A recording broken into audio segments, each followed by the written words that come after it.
আমার ব্যাপারে একটা অভিযোগ তারা আনার চেষ্টা করেছে। ঢাকা বিশ্ববিদ্যালয় ক্লাবে ভোট গণনার সময় প্রবেশ করা, এখানে মূলত আমি গিয়েছিলাম আমাদের যে ভোট গণনা হচ্ছে সেটা এলইডি দেখার জন্য, এবং ওই সময় আমরা দেখতে পাই রিটার্নিং অফিসাররা চলে যাচ্ছিল। তো ওইটা অভিযোগ জানানোর জন্য গিয়েছি, কেন তারা চলে যাচ্ছে, এর বাইরে অন্য কিছু না। আমি গিয়ে জাস্ট ওইখানে যিনি ম্যাম আছে ওনাকে জানিয়েছি যে আমরা বের হয়ে চলে আসি। একই সাথে আশেপাশে যারা প্রার্থীরা ছিল তারাও ঢুকেছিল, অন্যান্য দলের যারা প্রার্থীরা আছে, এর বাইরে অন্য কিছু না। এটা সম্পূর্ণটা বলে রাখা ভালো। বেশ কয়েকটা সেন্টারে এটা ঘটেছে যে শিক্ষক, একজন সাদা দলপন্থী শিক্ষক, তিনি বলছেন অন্য শিক্ষকদেরকে যারা এখানে আছেন যে আপনারা সারাদিন কষ্ট করেছেন, এবারের মতো চলে যান, আমরা আসি তো, আপনারা থাকতে হবে না। অর্থাৎ তিনি একটু পরিবেশ তৈরি করার চেষ্টা করছেন অন্যদেরকে পাঠিয়ে দিয়ে।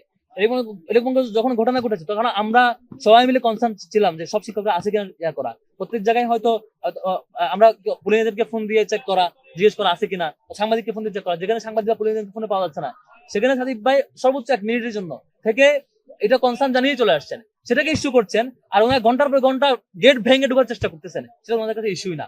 আর বিসি স্যারের সামনে টেবিলের চাপড়ে হুমকি দিয়ে কথা বলতেছেন, এটা ইস্যু না। শিক্ষকদেরকে হুমকি দিয়ে এক প্রকার মনে হচ্ছে ব্যালট বক্স চিন্তা করে মনে হয় রেজাল্ট ওনারা দিয়ে দিতে যাচ্ছেন। এরকম অ্যাপ্রোচ ওনাদের কাছে প্রবলেমেটিক না।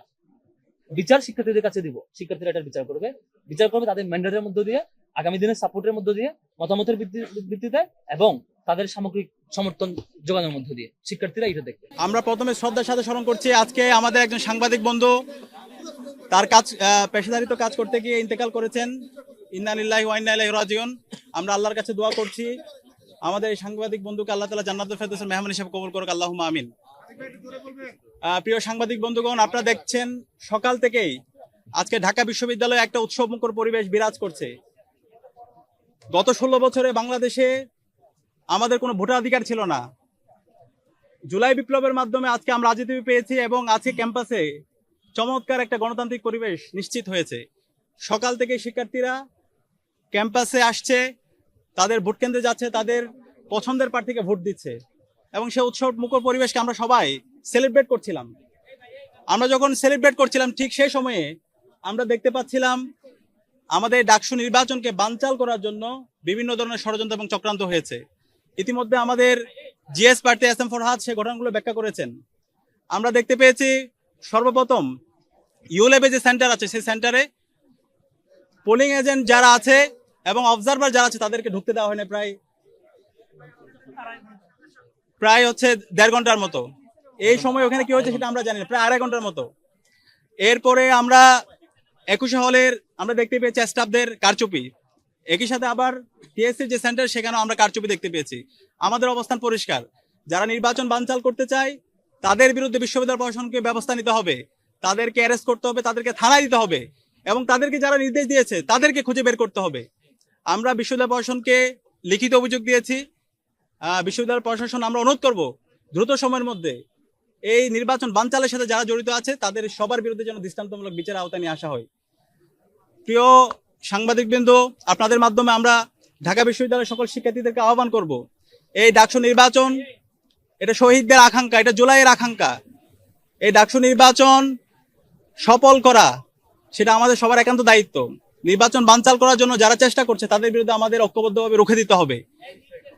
আমরা দেখতে পাচ্ছি আমাদের যাদেরকে আমরা বন্ধুপতি মনে করি, আমরা যারা জুলাই সহযোদ্ধা ছিলাম, তারা আজকে এই নির্বাচনকে বানচাল করার জন্য একটা পক্ষ বিভিন্নভাবে ষড়যন্ত্র এবং চক্রান্ত করছে। সে জায়গায় আমাদেরকে দায়িত্বশীল আচরণ করতে হবে। যারা এই ধরনের ষড়যন্ত্র এবং চক্রান্ত করছেন আপনাদেরকে হুঁশিয়ার করতে চাই, এই ঢাকা বিশ্ববিদ্যালয়ের শিক্ষার্থীরা জুলাই বিপ্লব এই ঢাকা বিশ্ববিদ্যালয় থেকে শুরু করেছিল এবং খুনি হাসিনার পতন করেছিল। যারা আবার এই ঢাকা বিশ্ববিদ্যালয়ে অস্থিতিশীল করার চেষ্টা করবে, যারা ঢাকা বিশ্ববিদ্যালয়ে ডাকসু নির্বাচনকে বানচাল করার চেষ্টা করবে, তাদের পরিণতি খুনি হাসিনা এবং ছাত্রলীগের চাইতে খারাপ পরিণতি হবে। আমি অনুরোধ করবো সবাইকে দায়িত্বশীল আচরণ করার জন্য। এই নির্বাচনে হার অথবা জিতের কিছু নেই। আমরা সবাই জুলাই সহযোদ্ধা ছিলাম, আমরা সবাই একসাথে আন্দোলন করেছি। এই আন্দোলনে আমরা সবাই প্রত্যেকের পরিচয় ভুলে গিয়ে কমন গোল নিয়ে ফেসিবাদের বিরুদ্ধে আন্দোলন করে আজকে দেশে আজাদি এনেছি। এখন এই জুলাই বিপ্লব পরবর্তী আমরা যদি সবার ঢাকা বিশ্ববিদ্যালয় নির্মাণ করতে চাই, সবাইকে একসাথে কাজ করতে হবে। এক্ষেত্রে শিক্ষার্থীরা আমাদের যাকেই বেছে নেবে আমরা তাকেই মেনে নিব, কিন্তু শিক্ষার্থীদের উপর যদি আমরা আমাদের জোরপূর্বক কোনো কিছু চাপে দিতে চাই তাহলে এটা হিতের বিপরীত হবে। শিক্ষার্থীরা তাদের ম্যান্ডেট পেয়ে যাদেরকে প্রতিনিধি হিসেবে নির্বাচন করবে আমরা তাদেরকে মেনে নেব। আমরা আশা করব যারা বিভিন্ন ধরনের অস্থিতিশীল করার চেষ্টা করছেন, ষড়যন্ত্র এবং চক্রান্ত করছেন, আপনারা এই সমস্ত ষড়যন্ত্র এবং চক্রান্ত থেকে বেরিয়ে আসুন শিক্ষার্থীদের যে ম্যান্ডেট সেই ম্যান্ডেটকে আপনারা মেনে নিন এবং নির্বাচন কমিশনকে অনুরোধ করব এখন পর্যন্ত যে অভিযোগগুলো আমরা দিয়েছি সেই অভিযোগগুলো আপনারা ব্যবস্থা গ্রহণ করুন। আমরা শুরু থেকে আমাদের অবস্থান পরিষ্কার, আমরা সবাইকে অনুরোধ করেছি দায়িত্বশীল আচরণ করার জন্য। তো সবকিছুই সবার কাছে পরিষ্কার, প্রত্যেকটা সেন্টারে সিসিটিভি আছে এবং শিক্ষার্থীরা তাদের মতামত ব্যক্ত করেছে।